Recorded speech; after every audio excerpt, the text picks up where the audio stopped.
యువత రీల్స్ పిచ్చిలో పడి ఎక్కడ ఏం చేస్తున్నారో కూడా కనీస స్పృహ లేకుండా ఉంటున్నారు. తాజాగా ఉత్తరప్రదేశ్లోని ఉన్నావ్ జిల్లా పరిధిలో లక్నో కాన్ఫరెన్స్ ఎక్స్ప్రెస్ పై మీద జరిగిన ఒక ఘటన ఇప్పుడు సోషల్ మీడియాలో సంచలనంగా మారింది. గదన్ఖేడా సమీపంలో రాత్రిపూట ఇద్దరు యువకులు హైవే మధ్యలో రోడ్డుపై పడుకుని భోజ్పురి పాటలకు నాగ్ని డ్యాన్స్ చేస్తూ రీల్స్ తీశారు. ఈ ఘటనకు సంబంధించిన 3 వీడియోలు సోషల్ మీడియాలో వైరల్ అయ్యాయి.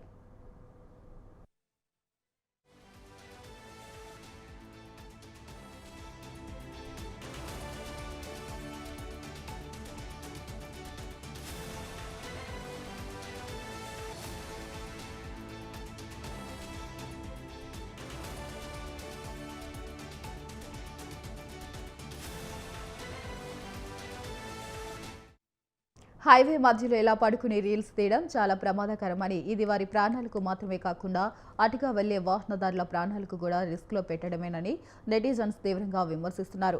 రీల్స్ పిచ్ కోసం ఇలా ప్రాణాలతో చెలగాటమాడుతున్న వీరిపై కఠిన చర్యలు తీసుకోవాలని డిమాండ్ వెలువెత్తాయి.